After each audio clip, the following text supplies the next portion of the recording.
And of course, this as well, West African leaders have imposed sanctions on Niger's military leaders after the coup earlier this week, warning about military intervention if the country is not returned to constitutional rule. Leaders from the West African regional bloc ECOWAS held an emergency summit today. Earlier today, France warned that it will not tolerate any attack on its interests. This after pro-junta supporters stoned its embassy, burned French flags and chanted anti-French slogans in a protest organised by the new military leaders. Let's speak now to SABC News' international editor, Sophie Mokoena.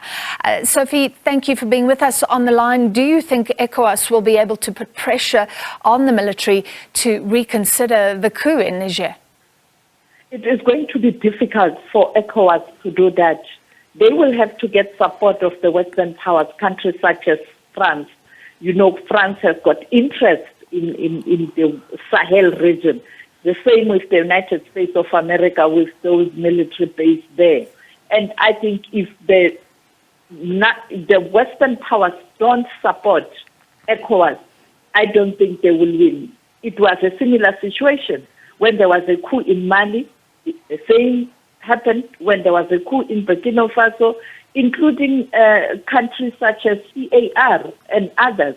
And now we are told that the very same leaders, some of them, who currently are military leaders in West Africa, are participating in that meeting. And therefore, the credibility in terms of ECOWAS this time around is quite questionable. Secondly, Nigeria is the current chair of ECOWAS.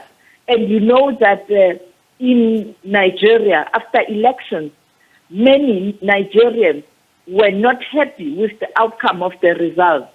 This matter is still before the court of law, and therefore even the credibility of the president of Nigeria as we speak is on a shaky ground. And that ECOWAS is not a formidable force that we know, particularly during the times when you still had very leaders, strong leaders who were very firm, and therefore this time around it's not going to be easy. All right, so you're saying that the military may not respond. Have they given any reaction?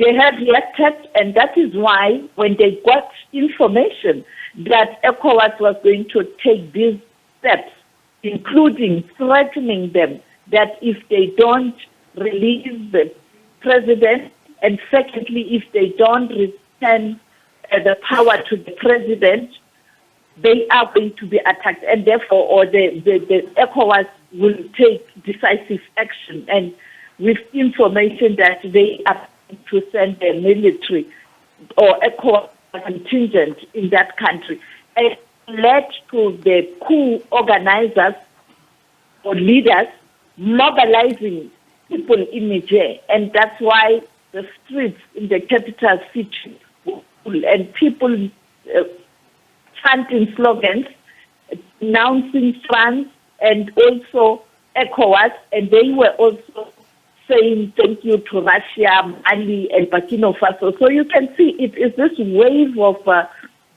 rebellion in the Sahel region or the West Africa region, and therefore it is a very, very tricky one. All right, thank you indeed, international editor Sophie Mokoena. The coup that we are following closely